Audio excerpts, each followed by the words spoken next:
I'd like to open tonight's meeting. Welcome everyone to this City Commission meeting for February 22nd, 2022. Would everybody please join me in the flag salute? I pledge allegiance to the flag of the United States of America and to the republic for which it stands, one nation, under God, indivisible, with liberty and justice for all.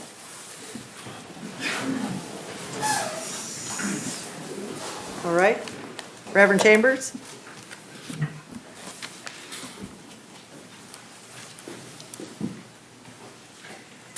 Good evening, everyone. Good evening. May we please bow. Father, we give you thanks for this day.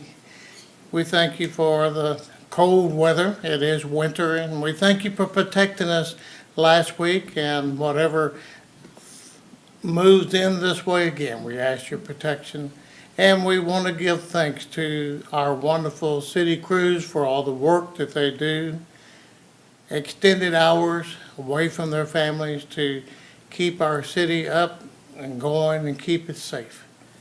We ask your blessings this evening upon all the agenda items and ask you to bless our commissioners and all the decisions that they make. Guide them with your spirit and continue to guide our city leaders and all of the other employees that work. We can work together and to keep a unification, to keep Pittsburgh, Kansas, a great place to live, a great place to enjoy. Father, we do want to pray for our country tonight. We want to pray for those in the Ukraine area. We ask you to bless and protect them. This does affect us all. Be with all of our folks that are involved in decisions. We ask these things in your holy, precious name. Amen. Amen. Thank you, Reverend. All right. Before public input tonight, I'd like to make a presentation to Darren. Darren, if you'd like to come over here, I'd like to read this and give you this.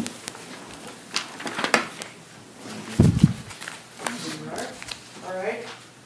The International City County Management Association is the world's leading association of professional city and county managers and other employees who serve local governments.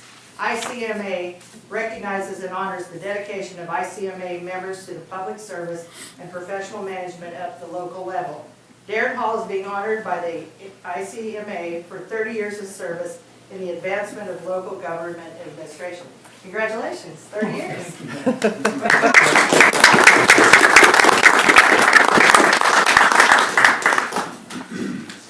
Thank you very much. You're welcome. All right. Now, moving on to public input. Is there anyone who'd like to come up for public input? All right, seeing none, we'll move on. Is there any items to be removed from the consent agenda? Item C. Okay. I would agree with that as well. Item C. Don? Nope. Doc? Nope. And I'd like to remove item F. All right. Item A, approval of February 8th, 2022 City Commission meeting minutes.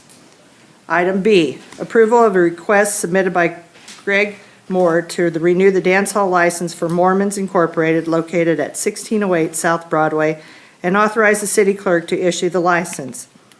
Item D, approval of staff recommendation to accept a grant in the amount of $90,000 from the Kansas Housing Resources Corporation to administer the tenant-based rental assistant program to provide security deposits for low-income households and authorize the mayor to sign the appropriate documents on behalf of the city.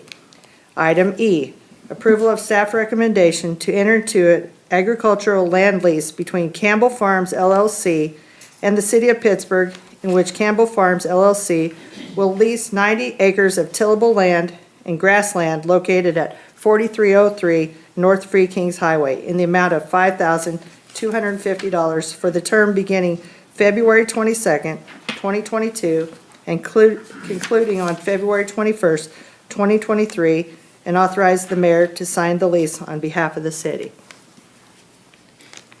I move to approve. Moved by Dawn, Second. seconded by Stu. Roll call vote? Brooks, Yes? Height, Yes. McNeil, Yes. Mansell. Yes. Siegel. Yes. All right, motion. All right. Item C, approval of staff recommendation to purchase 24 sets of Safariland SX brand ballistic armor vests, 24 covert vest carriers, 24 5x7 ballistic impact trauma plates, 39 Safariland Oregon City brand external carriers with name and police identification patch tabs from Basingers Police Supply of Wichita, Kansas for the total purchase price of $33,303 and authorize the issuance of the necessary purchase order. A lot of threes Good there in evening, there, so. Good evening, Commissioners. What can I do for you guys?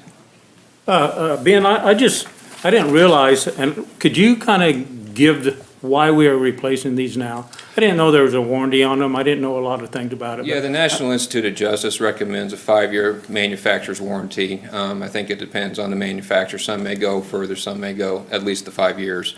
What that is the manufacturer says, we guarantee that up until this date, this vest is free from faults. So if something happens in the field and the vest is compromised and an officer gets injured, the warranty falls back on the manufacturer for that liability. Anything after that 5-year period of time falls onto the agency saying we recognize this date has passed, but we're still going to have our officers out there with this issued piece of equipment. And if something happens to the vest and there's a fault, the liability is no longer on the manufacturer, but it can be onto the city. What happens to the vests we have now when they're replaced? We have a storage room that have a lot of them in there. We have donated or repurposed them to some other agencies that aren't as financially well off, and we make sure that there's an acknowledgement waiver signed by a command staff member that they understand that the NIJ manufacturer's warranty date has expired and they're getting the vests in as-is condition, and they don't hold the city of Pittsburgh liable. And my next question, what happens to a vest fitted for a particular officer?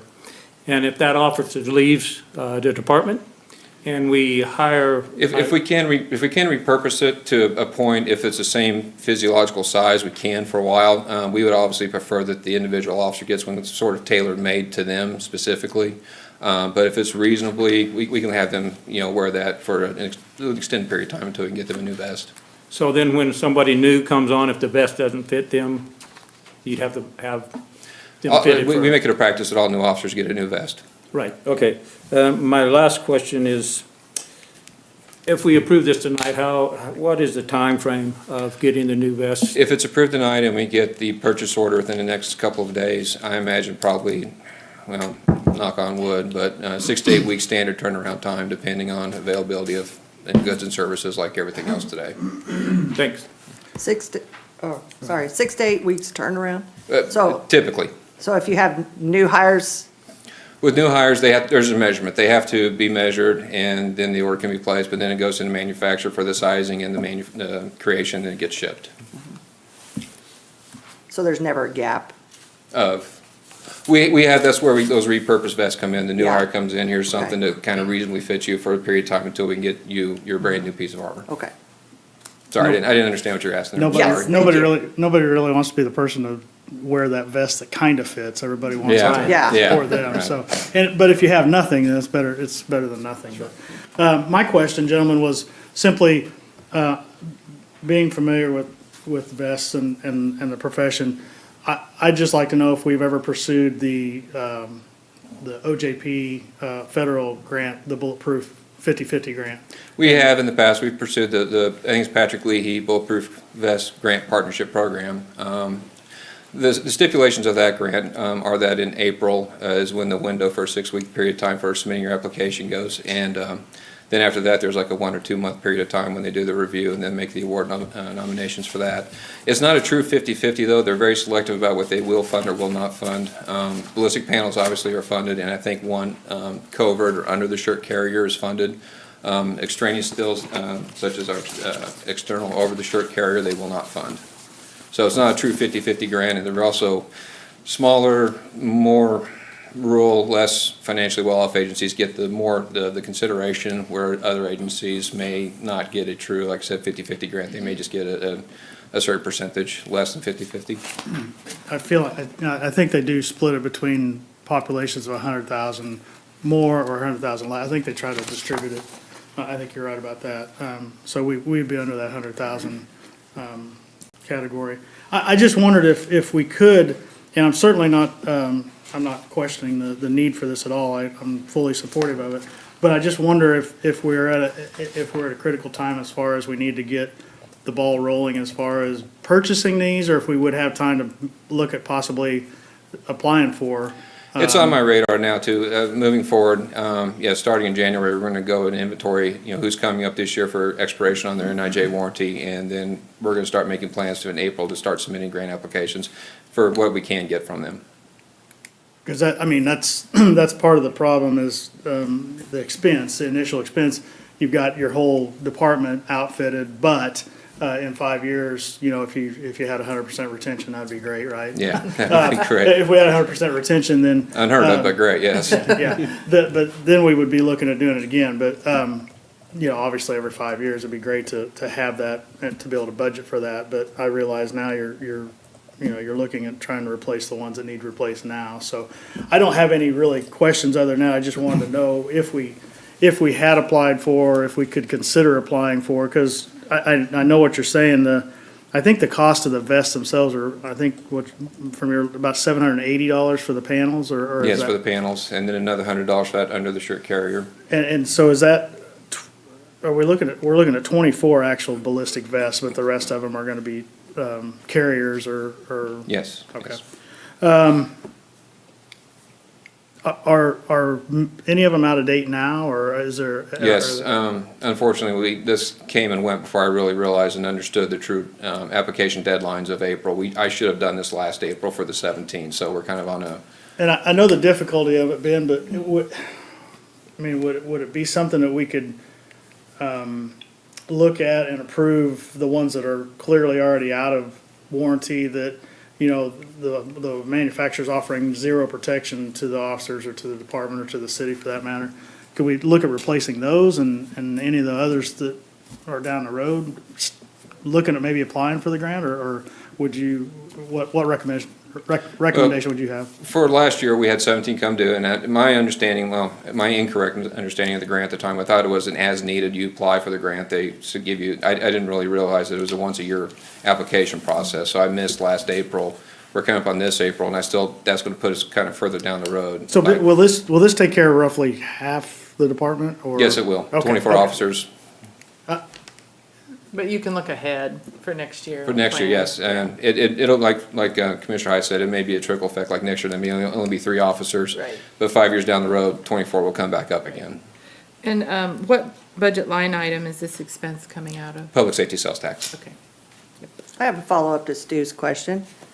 Can't you purchase them now and then apply for this grant? No, You that's can't. It doesn't work unfortunately, that way. that's kind of my, that was the other Because part if of my. so, you could use it and put it back Absolutely, in there, so. absolutely, but it's, it has to be used. we need to apply it in advance. Here's what we're gonna ask for. It goes through their review process, and they say, yes, you can have X number of dollars towards these. And they make that award nomination probably in June or July. And then, like I said, 6 to 8 weeks, so it could be September, October before we actually get the vest in hand. Is that grant only for vests that he's talking about? Yes. Yes. Only Yeah. for vests? Yes. So that's what my question is. So with the vests we get rid of, do you sell them to smaller departments? No, or we do will you not sell donate? them. We will not sell those. donate If 'em? another agency wants them, they can ask for them, and Right, there has to good be, deal. again, that understanding that they acknowledge that they are getting them as is in condition. Yes. And they do not agree to hold the city liable in any way, shape, or form. Do you have quite a few departments that, We've actually, in the last 5 years, we've had 2. good, good. But we keep an inventory for that gap between hiring and getting their personal vest. Yes. Okay. That, and I don't know, do you use them for training at all, as far as just taking them out and setting them on at the range and? No, just to very, very demonstrate? rarely would we do that. Sometimes it's good just to demonstrate, but I mean, you totally ruin that vest, so I Yes, mean, you it's do. not, it's not a gap vest anymore, it's. Destruction.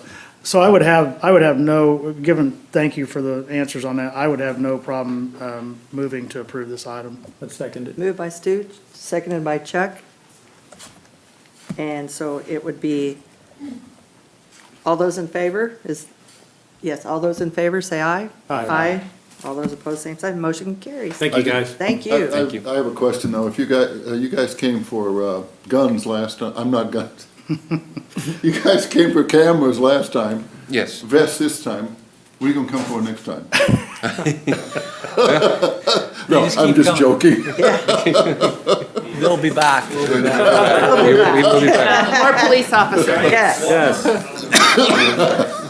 thank you both very much. Thank you. Greatly appreciated. All right.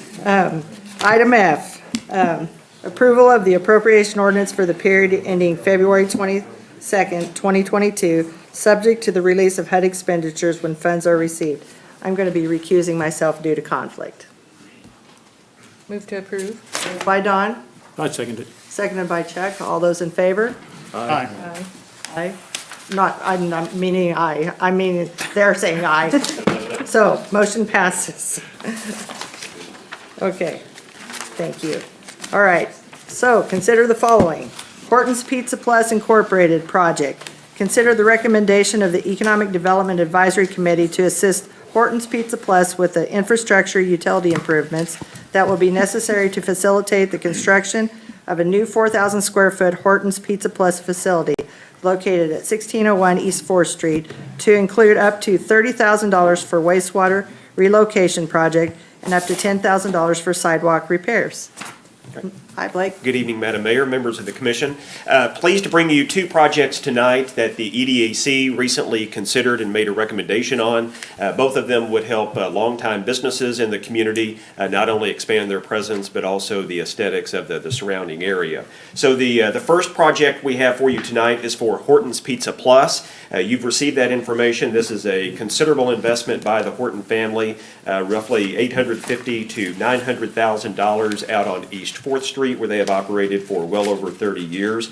Before I get to the recommendation from the EDAC, you have a list of kind of the highlights and the bullet points of the project, along with a preliminary drawing that I'll show you here in just a minute. But I want to ask Michael Horton Jr., who is here with us tonight, maybe just to give us two or three of the points that they're the most proud of with the project, and then we'll talk about the recommendation from the EDAC, Madam Mayor. Michael. Hi, Michael. Thank you, Blake. Honestly, with us, like Blake said, we just wanted to kind of offer Pittsburgh like what we've always kind of felt like we wanted to be. We want to do more catering. We want to do more stuff for the community out there by us. Obviously, there's a lot of things going on in our area right now with what they're building across the street and all that project. But we've always kind of wanted to make this store more of what we think of it. We've always kind of been using an old store. I mean, I would say that old Casey store really needs a lot of work as is. So that's kind of what spurred us a year and a half ago or 2 years ago, whenever we really started looking at doing this, was the matter that we need to spend $250,000 on the existing store. So it's like, well, do you spend $250,000 on a 40-year-old store, or do you like build a new store? Because that was really what we got looking at, was comparing just the size of the project, about how much money we needed to get into spending. So with us, that's why we're getting into building a new store. We've actually had to increase our budget quite a bit because we've run into a lot of increases in everything across the board, everything to do with building this new store to equipment to, I mean, everything has really, really gone up lately.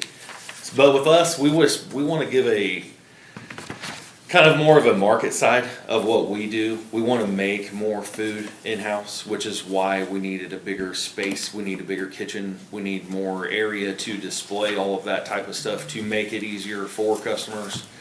We have gotten where we deliver quite a bit. Bringing all that stuff in-house made it easier for us to control. So now that we own the cars and all that kind of stuff, it's easier for us than relying on people in their own cars and all that. So that's become a much bigger part of our business. So we would like to kind of spur all of that all at the same time. I know that's probably hard for a small business like us to do, but we're looking at increasing everything.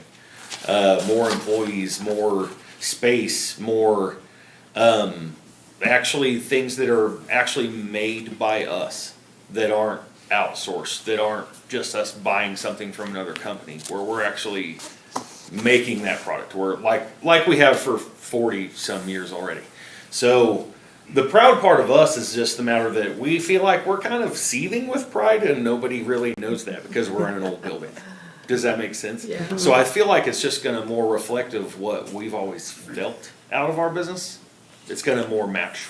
So, we've had a lot of things come up lately that we've had to overcome. That's what I was actually telling Blake before we started. We had to find a new architect because my architect is really in poor health. So, and now that we're kind of getting back on track, I think we're gonna really get going in the next few weeks. We'll see a lot more get done, so. So is this a complete replace, I mean, are you tearing down what you have now and? Yes, build- actually, that was the only other thing I was gonna say, is that's the thing that the question we've got the most, is like, what are you really gonna do? We're going to build a whole new building behind the existing building, Okay, and then tear down the old building. so you won't disrupt your services? As little as possible. Sure. I mean, I would say that would be a dream come true Right. if we didn't interrupt services. But I would say we're gonna have a couple weeks in there, we're probably not gonna be able to avoid it. Right. I mean, and we usually say that because we actually always employ 15 or 20 people that really need a job every day. So it's to say, oh, you don't have a job, they're probably gonna go get a job somewhere else. Right. I mean, because everybody's looking for help. And I always try to say, we always have a few really, really good employees, always, or we wouldn't operate at all. So, that's all kind of wrapped up in there, like, yeah, we're not gonna try to interrupt services at all. Now, the other main question we've got is if we're going to add in gas pumps. That would be another thing that we would do later because of volume. I mean, from the outside, it seems like we would need more gas pumps. We're actually quite a few gallons a month from needing 2 more gas pumps. I mean, we know a lot of people that own a lot of gas stations that are much, much higher volume than us. Gratz Peters is always my example that owns Pump and Pete's. And he told us that you usually sell 80 or 100,000 gallons a month to be at 4. And we sell about 20,000 gallons a month, and we have 2.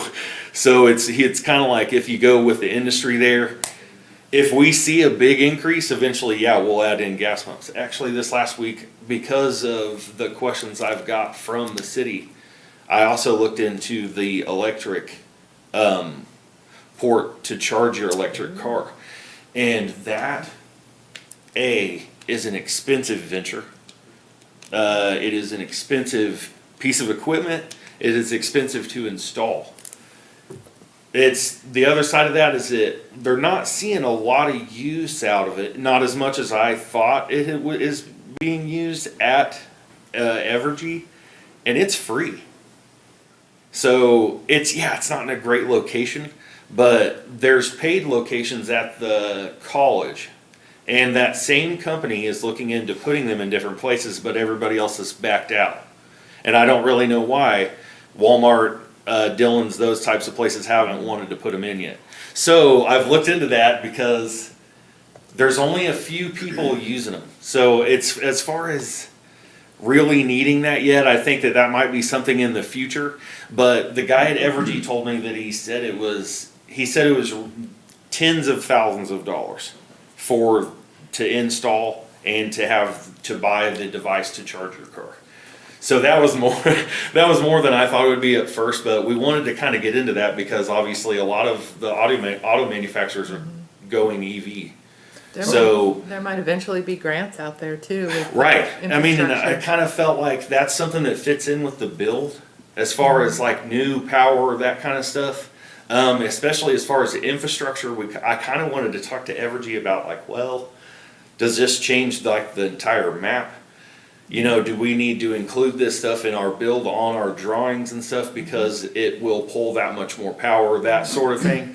And he basically told me that he didn't think that there was quite the need for it yet. But, I mean, I think he thought the same thing I did. I think it's just a matter that could change. we could see a lot more people in the next few years buy electric cars. And there was just a member of the EDAC that had asked if they had plans for electric. Right. Yeah, Are so your- that's what that came from. Are your fuel tanks underground? Yes, Are you gonna have to relocate them? no, That's good. no, just continue on with all the same underground storage tank stuff that we've always done. So yeah, luckily we won't have to do any of that stuff. Now, also too, if we added in more pumps, we'd have to add lines, but we wouldn't have to add tanks. We just have to get more drums. So we I have a just have to have question. more fuel. I noticed that you're gonna have some in-house dining. Yes, that is the other thing that we would really like to expand, is to have a little bit of area for people to actually just sit and eat.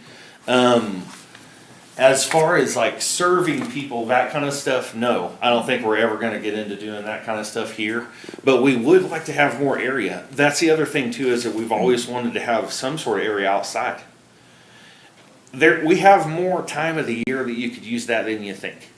I mean, if you really break down how many sunny days we have quite a few.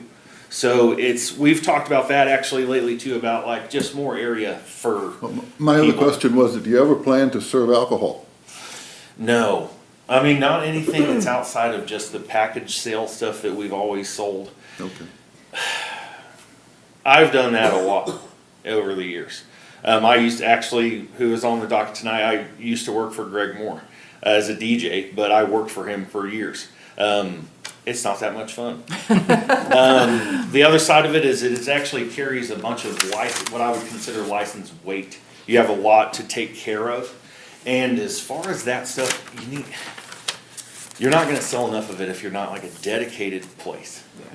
If you are not a bar and like serving dinner, waiting on people, you are not going to sell enough liquor by the drink. It's not like we're, in a really populated place where people are walking around drinking. Then you would just be selling stuff and they'd be like, hey, I'm gonna take it out on the street. Well, you can't really even do that here. So it's, no, outside of just the regular package sale stuff that we've always done. Now, we would sell more stuff if the whole license outlook changed, like from the state. Like if we could sell liquor, we would. I mean, that's what I did at my Joplin location because the laws are different. And we actually sold a lot of liquor, like small stuff by the bottle. But that's just because it pairs with the other things that we sell. So it's not necessarily something we're out looking for. And it would have to, a lot of things in Kansas would have to change for that to be the case. But by the drink or anything like that, no, not at all. Okay, thank you. Yeah, no problem. All right, thanks, Mike. Yeah. Appreciate it. Thank you Thanks. so much. Thanks. So, Madam Mayor, there were a lot of things about this project that the EDAC thought were worthwhile. First of all, it helps a growing local business that's been here for a number of years. It helps improve the aesthetics of a very visible section of 4th Street, and it also is a nice complement to the new development and a growing enrollment at Pittsburgh High School. So, as they like to do whenever the opportunity is there, the EDAC dug into some infrastructure improvements that the Hortons had been talking to Matt Bacon and the Utilities Department about splitting the cost. There's a fairly expensive stormwater relocation project that's going to be required. Originally, Matt's department was going to split that with the Hortons. The recommendation from the EDAC is that rather than the Hortons having to pick up their half, that the revolving loan fund would cover that so that they can use those funds elsewhere. That would be capped at $30,000 for the stormwater relocation project. And also, as the city is trying to do whenever there is new development in the community and we have an opportunity to repair the sidewalks and improve the walkability of the area, it also included a recommendation to provide up to $10,000 that would also cover what would have been the Hortons' half of the sidewalk repairs for the sidewalk in front of their place. Blake, I got a question. You said sir. stormwater. This says it's a wastewater relocation.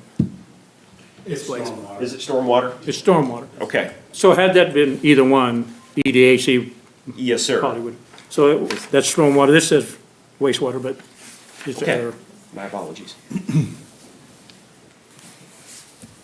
If there's no further questions, I would move to approve. Second. Moved by Don, seconded by Stu. All those in favor, say aye. Aye. Aye. All those opposed, same. Motion carries. Thank you so much, Blake. Thank you. All right, item B on consider the following. Angelus Properties LLC project.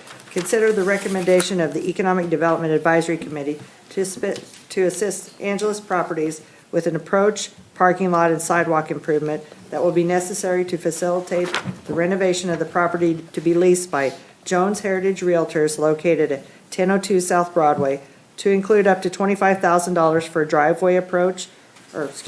approach, parking lot improvements, and up to $5,000 for sidewalk repairs. Okay, this is a project similarly that has gotten a lot of attention because it's on a very visible stretch of Broadway. This is located at, well, thought I had the street address. But it's right on South Broadway in the area of KFC, right across the street what was Smoky Rack's Barbecue. This is a project that will involve Monica Angeles and her husband Carlos, Jones Heritage Realtors. Some people in the community have wondered if one acquired the other, but this property would be owned and redeveloped by Jones, or pardon me, not Jones, Angeles Properties LLC. Will greatly improve the aesthetics of this area, and then they will be leasing the office space back to Jones Heritage Realtors, which has been in our community for several years. You've got an aerial here. You can see that the property needed a lot of work. It's kind of a sea of concrete there that will look much different after this project. So I want to ask Monica Angeles to maybe come up and give us a couple of talking points on that, and likewise I'll come back and talk about the EDAC recommendation. Thanks, Good Monica. evening, thank you. Monica. And yeah, a couple of years, I think we've been in business, 117, so just a little while. So thank you for the opportunity to approach you this evening. As you can see on that picture, that great big square right in front at 1002 South Broadway is now gone. It is unbelievable how many people have already reached out and told us how much better that corner looks, and that was before we did anything to the exterior. Just by removing that canopy, you can actually see the building from the front side, and it just draws more attention. But before, when you would drive down and you would hit that corner, you would see a remnant of an old gas station. It was had a leaky roof. It had rotted siding on that north side. And it had, when it rained, a great big puddle that would sit there on that north side. So what we hope that you'll be seeing now in about a month, the siding is now up, so you'll see a nice new covered exterior. The only thing that we kept were the 4 exterior walls and the foundation. So the roof is new, the siding is new, the entire interior is new, electrical, all of it. And then we did take the canopy down, and what will be left is the concrete work. There's quite a bit of concrete work, and I believe you all have the bids for that. And all the approaches and the greenery. So You're going to redo all the concrete. no, just the north side has a great big section. It's about a third of the parking lot is pretty beat up there, and then all the approaches and the sidewalks, the entire sidewalk on that Monroe side I see. is in need of replacement. So as a realtor, as an ambassador to our city, I'm really super excited to be able to rehab that corner and just give a good pride of ownership to that area. Any questions? What's your timeline? Well, our contractor says probably in the next 3 or 4 weeks to be in the building. We would still have some outside work to be done out of that, but we could at least be functional inside. Exciting. That's moving along. Yes. That's great. We've got some great contractors, all local, by the way. Nice, thanks. So no brisket or ribs at all? Sorry, yeah. No smoker in the back? Carlos's smell? specialty's not barbecue, so All right, fair enough. thank you. Well, thank you, Monica. As the agenda item states, it's a significant investment by Angeles Properties LLC, approximately $345,000. So likewise, the EDAC looked over what they were going to have to spend their money on and recommended allocating up to $25,000 to help with the drive approach and the parking lot improvements, and up to $5,000 to help with the sidewalk repairs. Again, that would have been their matching funds that would have been required with the city covering the other half. So basically, the RLF would pick up what would have been Angeles Properties' half of the sidewalk improvements. Move to accept. Moved by Ron, I second it. seconded by Chuck. All those in favor say aye. Aye. All those opposed, same sign. Motion carries. Congratulations. Thank you very much. All right. Item C, variance Sullivan, 1515 East 14th. Consider the recommendation of the Planning Commission Board of Zoning Appeals to approve a variance request submitted by Matthew Sullivan to allow a 1,200 square foot garage at 1515 East 14th Street. Hi, Quentin. Hi. Okay, so this is a variance request to build a larger garage than what is allowed by code. 900 square feet is what's allowable. This garage here is 1,200 square feet. There are no issues. It's obviously an oversized city lot. It's kind of, if you've been by there, you know that it would not be abnormal. It is still smaller than the primary structure, and there were no issues with planning and zoning. Yeah, the approach, is that going to be asphalt or concrete or? Well, the apron would have to be a solid surface, and then once he gets back, I'm not sure the distance, I think it's 10 to 15 feet. That would be up to him. I see. Any other questions? A motion to approve? So moved. Moved by Don.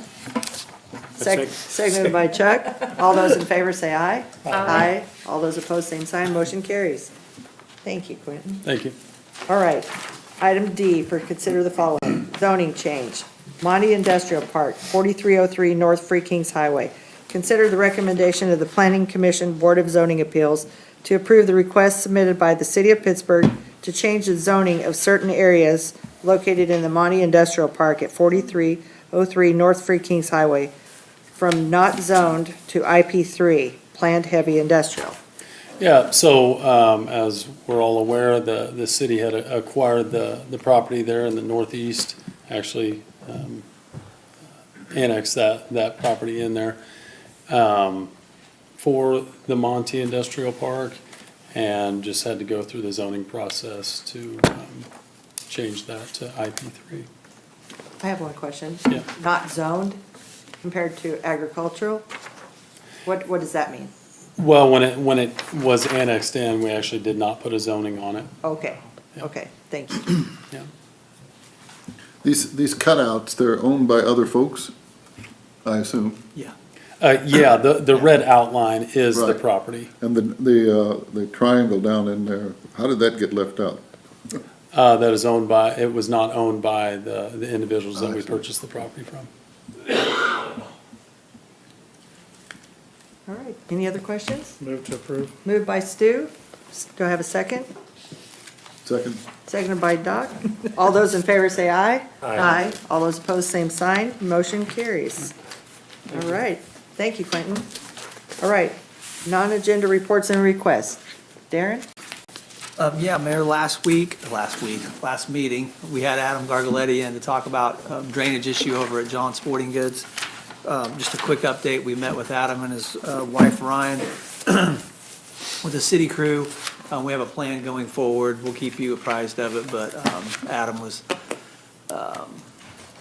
extremely forthcoming on what his plans were. That way, we didn't want to design something and take an approach that conflicts with what he might be doing over there. So I think we're all on the same page. I'm looking forward to moving forward. We'll be back to you with some kind of update as far as where we are now, but we'll Great. follow up and let you know we met with him.